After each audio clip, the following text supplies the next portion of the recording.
The screen's on, right? Yeah. Maybe check once we get started, make sure this is set.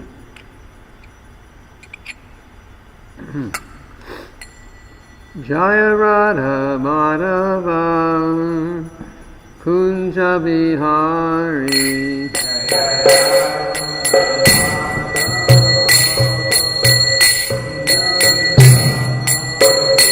Jaya Radha Madhava Kunja Bihari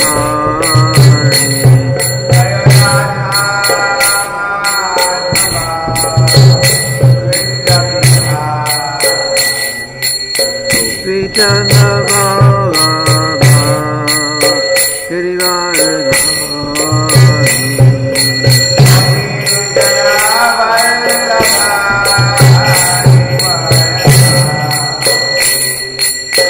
Yashodanandana Bhaja Jana Ranjana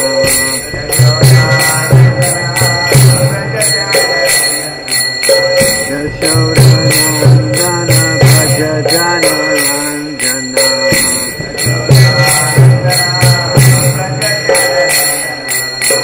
Yamuna Tira Vanachari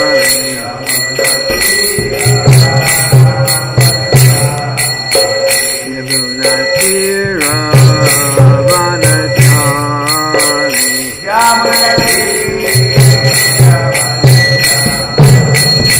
Jaya Radha Madhava Kunja Bihari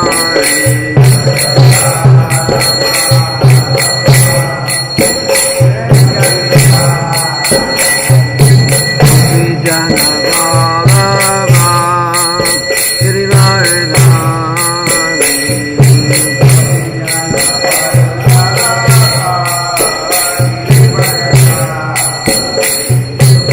Yashodanandana Bhaja Jana Ranjana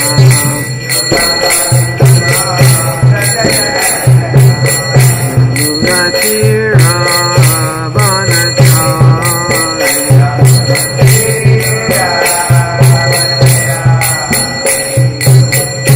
Hare Krishna Hare Krishna Krishna Krishna Hare Hare Hare Rama Hare Rama Rama Rama Hare Hare Hare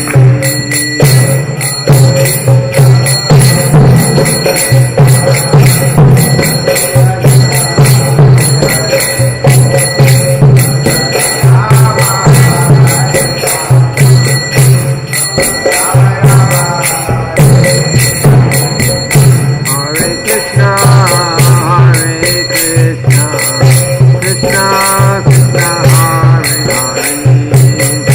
Hare Hare Rama Hare Rama Rama Rama Hare Hare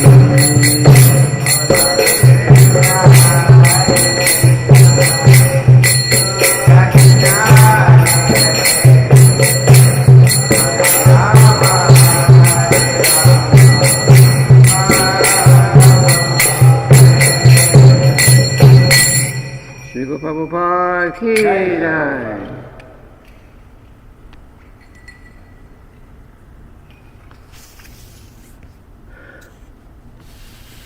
Om Namo Bhagavate Vasudevaya. Om Namo Bhagavate Vasudevaya. Om Namo Bhagavate Vasudevaya.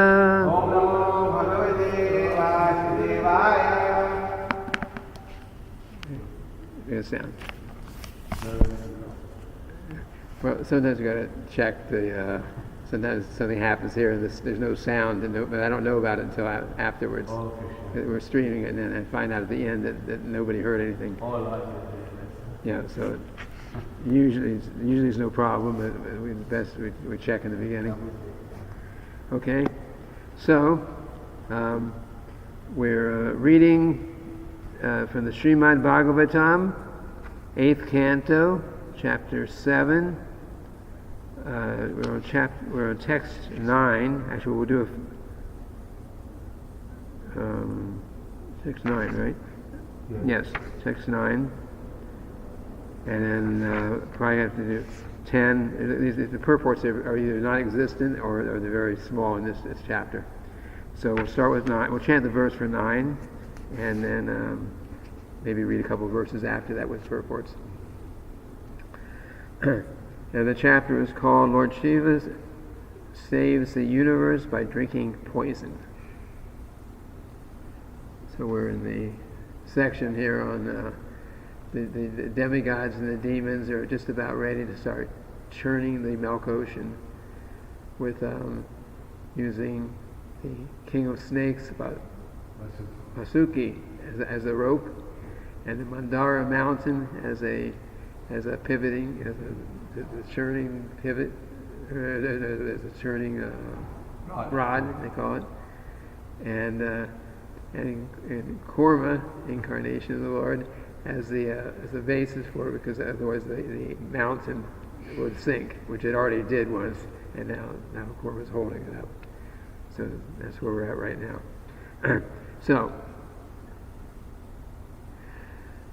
Tam uttimang viksha kula chalang puna. Tam uttitam viksha kula chalang puna.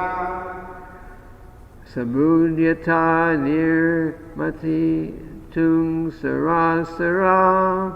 Samudyata nirmati tung sarasara. Dadhara prishtena salakshalojana. Dadhara prishtena salakshalojana. Prastarina dvipa iva paro mahan. Prastarina dvipa iva paro mahan. Tam uttimang viksha kulat chalang puna. Tam uttimang viksha kulat chalang puna. Samudyata nirmatitung sarasraha. Samudyata nirmatitung sarasraha. Dadhara prishtena salakshalojana. Dadhara prishtena salakshalojana. Prashtarina dvipa iva paro mahan. Prastarina dvipa iva paro mahan. Tam uttimang viksha kulat chalang puna. Tam uttimang viksha kulat chalang puna.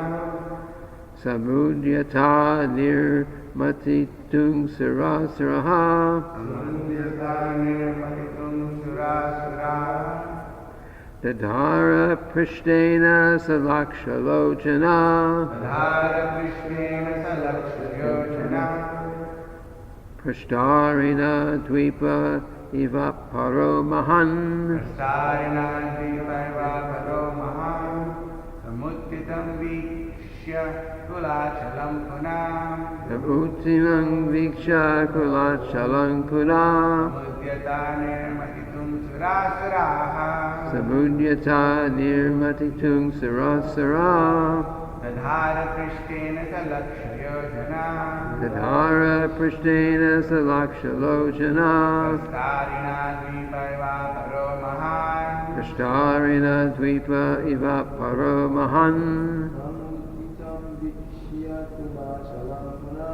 Samuttimang viksha kulachalang punam. Samudyata nirmatitum sarasara. Dadhara prishtena salakshalojana. Prashtarina dvipa iva paro mahan.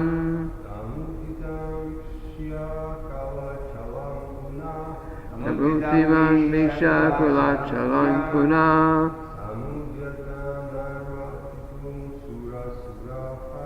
Samudyata nirmatitum sarasara.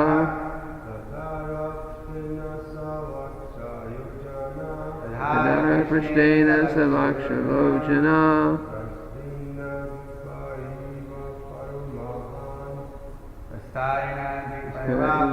Mahan. And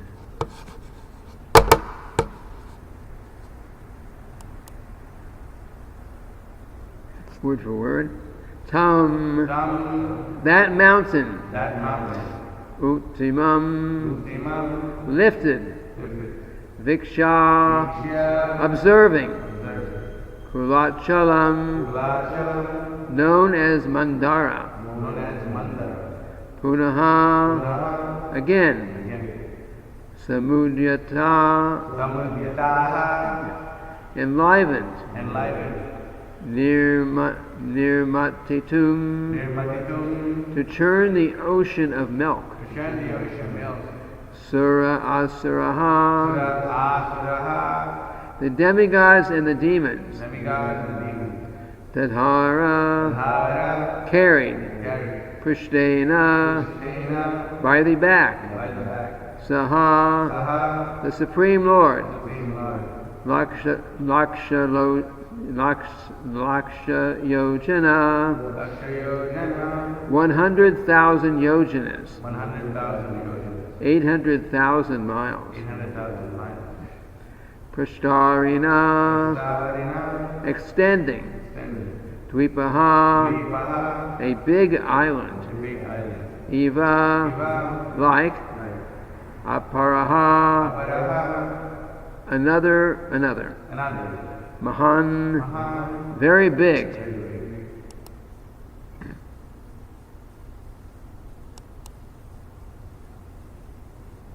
When the demigods and demons saw that the Mandara mountain had been lifted, this is right after it sunk. So when the demigods and demons saw that the Mandara mountain had been lifted, they were enlivened and encouraged to begin churning again. The mountain rested on the back of the great tortoise, which extended for 800,000 miles like a large island. 800,000 miles. Repeat after me.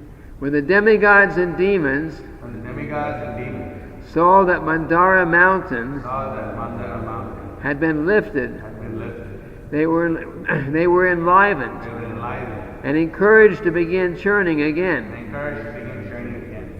The mountain rested on the back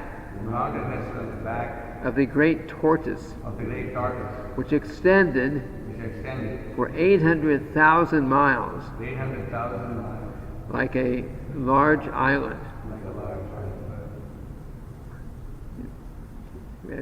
800,000 miles. The Earth is only about 8,000 miles all the way through, right? So this tortoise incarnation was 100 times bigger than the width of the Earth, the diameter of the Earth. The back of him. Yeah, just the back. I think they're talking about the mountain, right? The mountain. No. They're talking about. No, they're talking about the size of the tortoise. Oh. The mountain was sitting on the back of the great tortoise, which extended for 800,000 miles like a large island, and the mountain's on top. Of course, the mountain's also huge, but the measurement here was given for the tortoise, the incarnation. When Krishna does something, he does something very big. Okay, so there's no purport on this one. So I'll read the next line. The next verse also has a very short purport, but we'll see. Let's read the translation here. O King, when the demigods and demons, by the strength of their arms, rotated Mandara mountain on the back of the extraordinary tortoise, the tortoise accepted the rolling of the mountain as a means of scratching his body, and thus he felt a pleasing sensation. Okay, purport. The Supreme Personality of Godhead is always the unlimited, Although the Supreme Personality of Godhead in his body as a tortoise held on his back the largest of mountains, Mandara Parvata, he did not feel any inconvenience. On the contrary, he apparently felt some itching, and thus the rotation of the mountain was certainly very pleasing. And outside of Krishna conscious philosophy, you would never read such things. Not at all. Or if you did read something like that, it would be called mythology.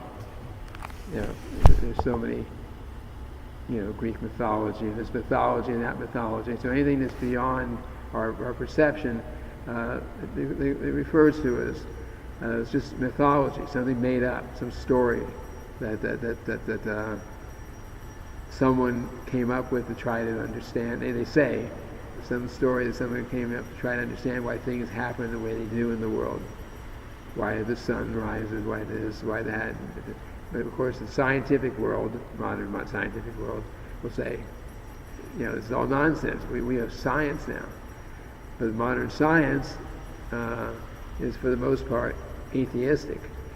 Well, actually, science is atheistic, and a lot of the scientists are atheistic, which is why Srila Prabhupada preached very, very heavily against materialistic science. Of course, there are scientists. We have ISKCON scientists who are using their scientific knowledge to convince people about the existence of God. But the general materialistic science is meant to try to prove that there is no God, explain everything without any proof, explain everything that happens within our perception without giving credit to God. And in that way, they try to kill God, in a sense. Srila Prabhupada tells this story, which I heard this story so many times that I finally understood. Srila Prabhupada actually, I heard him actually say it, what the whole purport of the story, the mouse again story, right? So I'll mention it here again. So mouse again. So there was a yogi, right? Some yogi has some mystic abilities apparently, and a mouse comes to him and is complaining. He's going to the saintly person, this yogi, because he's complaining. There's this cat chasing me everywhere. He's going to kill me. You got please just make me into a cat. Okay, because you're a cat. Go on your way. And after some days, the cat comes back, and then same problem. Now the dogs are chasing me everywhere. Cats are always chased by dogs, except for Coconut Grove because all the dogs are on leashes. But normally that's the nature is the chase. So he became. So then he asked again and says, "Okay, become a dog, no problem." So then he went off on his way, the new dog, and then after some time they had another problem. The dogs didn't bother him, but there was a big tiger that was bothering him. So you make me into a tiger. So you become a tiger.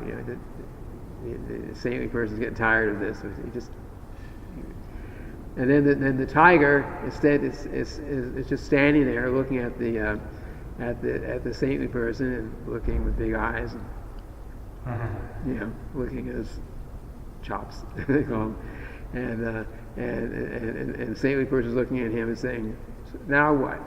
You want to eat me?" He said, "Yeah. Yes, I want to eat you." And then he says, "Mouse again." So Srila Prabhupada explains that the actual meaning of that story, all these stories that Srila Prabhupada tells, there's some lesson there. He says this is what is happening in the world today. He says because we become more and more material facility, and things seem to go nicely, and you get to a point you're not depending on God. You're feeling you're not depending on God, and then finally you say your mood is like, we don't need God. It's like I was saying about the scientists, we don't need God, so we'll kill God. We're rejecting God. We're forgetting about God. In that way, and then of course when you do that, then the whole thing crashes down, and then mouse again. We go back to a very, low position, like that. Maybe because a person that's that living entity has to take a lower birth, or maybe we don't know exactly, but they'll go to a lower position because of their rejecting God or killing God. You kill God by trying to deny His existence, which is what material science is all about. So anyway, we're reading about this wonderful pastime, the demigods and the demons. The demigods actually were complaining. In the previous chapter to this, the demigods are offering so many prayers to the Lord. The chapter is called, actually it's 2 chapters back. They're offering so the demigods were being harassed by the demons. Sometimes the demigods are in a higher stronger position. Sometimes the demons are. So at that point, the demons were in a stronger position in the universe. We have our problems in the cities. We have so many problems we can read about and see on news and like that. But on the universal level, they have problems too, interplanetary problems.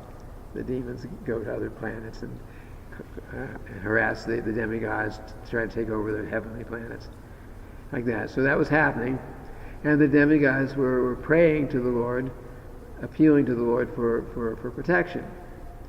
And then the Lord's and finally they actually were on the Sweta-dweep planet where Lord Vishnu is, and they were praying to him. Actually, Lord Brahma was praying, but on behalf of all the demigods. So the whole chapter was Lord Brahma praying, offering wonderful prayers to him.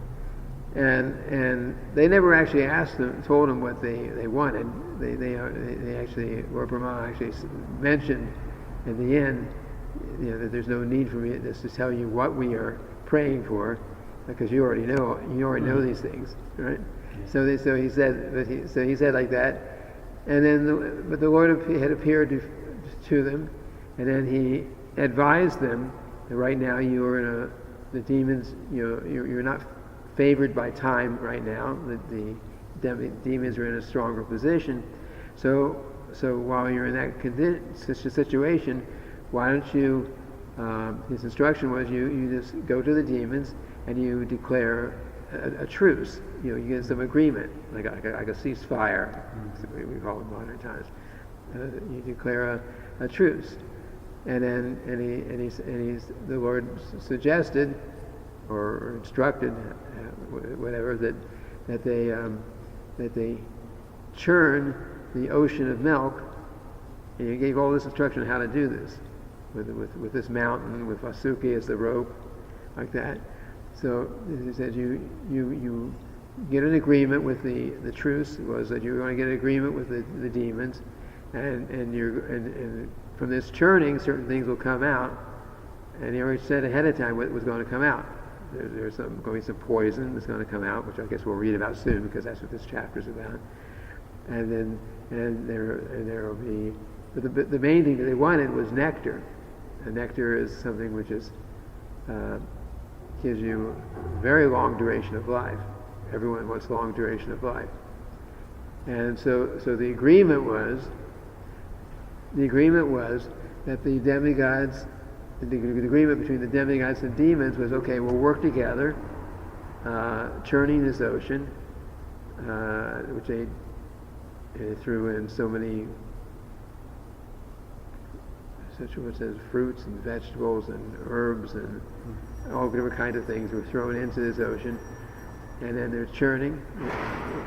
Nakashikonetai, Shishivana, Prachabihari, Jagannath, Balaram, Lady Subhadra, and Nishigane, Padmaharaj Ki.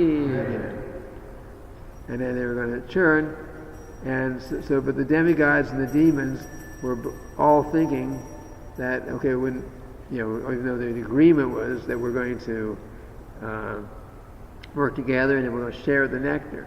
And of course, the demigods are thinking, we're going to get that nectar, we're not going to give anything to the demons. Then we'll be in a better position.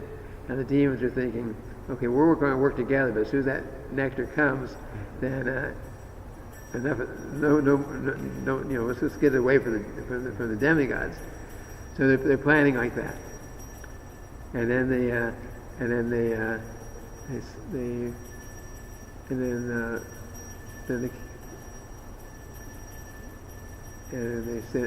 says that they sent, or Vishnu sent Garuda away. Garuda actually helped get the mountain there because the demigods and the demons all together, they couldn't. There's no way they could not carry that mountain. It's a huge mountain. You can imagine. They could not carry it. They actually dropped it. They were actually getting killed themselves because of the mountain falling apart. Or they're trying to carry it. So Garuda came and moved the mountain there. But Vasuki, who was a big snake, or Vishnu said, and so Garuda, go away at this point. And because Garuda is a bird, and birds eat, well, on this planet birds eat worms and things, but Garuda is big bird. So he eats big things like big snakes. So Vasuki was not even going to make an appearance as long as Garuda was anywhere around. So the Lord told Garuda, you go somewhere else right now. And Vasuki was so Vasuki came, and then they had to decide, because the demigods take, you're going to churn, you have a rope, you pull this way, you pull this way. So the demigods were going to be on one side. One of them had to choose the head, and one of them had to choose the tail. So the demons, so Lord Vishnu, so Prabhupada explains, Lord Vishnu, he went to the head, and the demigods of course followed, but the demons, so Prabhupada explains, whatever the demigods want, the demons are going to say, no good. You want that? No, we want that. We're going to take. So you want the head? Okay, we want to take the head. We're going to pull on the head because this is much more auspicious than pulling on the tail. It's just like our bodies, where this part is considered better than this part, right? Upper part's better than the lower part. So the same thing with the snake. So they did like that, and then the demons start making their arguments that we're all from high class, we have all very good, very great Vedic knowledge, and we're a very high class. It's not appropriate that we should be taking the bottom end or the tail end of this snake. And so Lord Vishnu, of course, who already knew what the demons were going to do, he just said, okay. They went to the tail. All the demigods followed to the tail, and the demons went to the head. Of course, later on, did we already read this, or is it coming up? Maybe it's coming up, but anyway, preview if we didn't touch it already. Was that that Vasuki has a very fiery breath. So the demons who wanted to pull that end of that big snake, they're all getting burnt. So there was actually, the Lord Vishnu already understood what was going to happen. So he said, okay, we'll take the head, and the demons were going to be envious. They say, no, you give us the head. We're going to. So okay, no problem. Like that. So So I think I gave that away because that should be coming up in the future. I read ahead. But in any case, and the Lord, well, of course, it says the Lord apparently felt some itching. Okay, the Lord could feel some itching if He wants to, but it's not like ours. You know, we get a lot of itching, especially around here this time of year. There's mosquitoes everywhere, so it's not. But so we deal with it. But if the Lord feels some itching, okay, that's his pastime, and he's enjoying the dealing with scratching that itch, but you know we scratch our itch like this. He scratches his itch by taking the form of this 800,000 mile wide tortoise. He's got an itch, and what do you do? What does he do? He has arranges this whole thing, which also satisfies his itch. A mountain being turned back and forth on his back, on his shell, I guess, like that. Anyway, these are wonderful things, which if for those who are on the path of Krishna consciousness, who have some faith in the Vedas, you know, where the Vedas say it is. We don't challenge that. So if you just accept these statements of the Srimad-bhagavatam as they are, if we take it as it is, don't speculate, don't think it's some mythology. This story means nice story, but it actually means something else, like that. If we just take it as it is, and think, wow, and God is actually like this. God is wonderful like this. Wow, you know, just like the story of the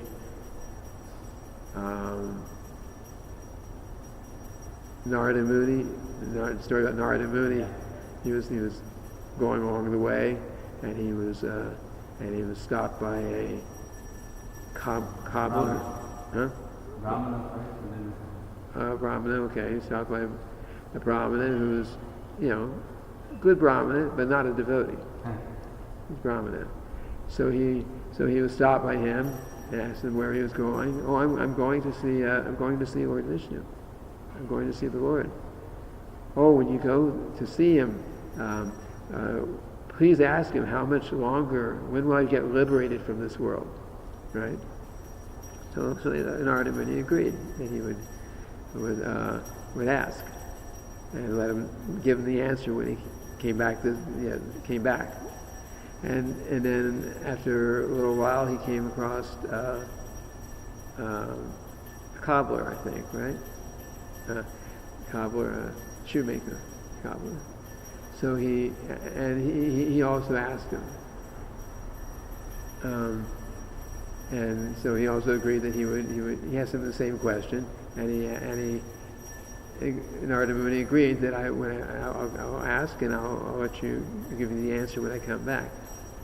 So he went to see the Lord, and then he mentioned to the Lord about these two people that he had met along the way, and then the Lord says, okay, and he says that he gave the answer. So the Brahmana, he'll have to take birth many lifetimes before he's liberated. And the cobbler, he'll go back to Godhead in this lifetime. So Narada Muni was like, you know, how's this possible? So the Lord answered him by saying, you'll understand. Just when you go back and they ask you what I was doing, tell them that I was stringing a elephant through an eye of a needle. Now, that must have been anyway, you can imagine. Elephants are big, and the eye of a needle is so small you can't even get a piece of thread through it sometimes. So he said like that. So okay, so Narada Muni, of course, he followed the instructions. So he came back. So he came back. He saw the Brahmana, and he asked And the Brahmana asked him, he said, yes, the Lord says that you have to take birth many, many, many lifetimes before you get liberated from this material world. And he said, no, it's not possible. I'm performing all these austerities and so many sacrifices here, all this. I don't even believe you went to see the Lord. What was he doing? Oh, he was stringing an elephant through an eye of a needle. And of course, the Brahmana just had no faith at all. He was not a devotee. He couldn't accept that. And of course, then Narada Muni understood. Okay, this is why he's not, because he has no faith. Devotee means you have faith in Krishna. And then he came across the cobbler. They came across the cobbler, and he also asked him, "Oh, Narada Muni, you're so kind. Please let me know what did Lord Vishnu say about when will I be liberated from this world?" Oh, and he said, "You'll be liberated in this very lifetime, at the end of this lifetime." And so of course the cobbler was very happy, and he said, "What was the Lord doing when you saw him?" Oh, he was stringing an elephant through an eye of a needle. But the cobbler, he was a devotee, a pure devotee. So he had faith that the Lord can do anything. So he said, "Oh, this is so wonderful that my Lord, he can do anything. He's so great." He says, and Narada Muni is saying, how do you believe this? How do you have faith in this? Well, there's just like this banyan tree. In one little seed, this huge tree comes from here, and this one little seed, a banyan tree seed. But banyan trees some of them have been known to get miles wide. And, so this one little seed makes this big tree, and then on that one tree there are so many seeds. So that means that the Lord is so great that he can very easily put many, many, many, many banyan trees inside of one little seed. See? So if he wants to string an elephant through an eye of a needle, then no problem, easy. He's so wonderful. So the Narada Muni, of course, understood why the cobbler, whose activity, whose lifestyle is not very high. The cobbler means they're making shoes, which means they're working with leather, which means I'm not sure where the leather is coming from in those days, but it's not a very high class position. It's a Shudra type position. But because he's a devotee and he had complete faith in the Lord, that was his key to going back to Godhead.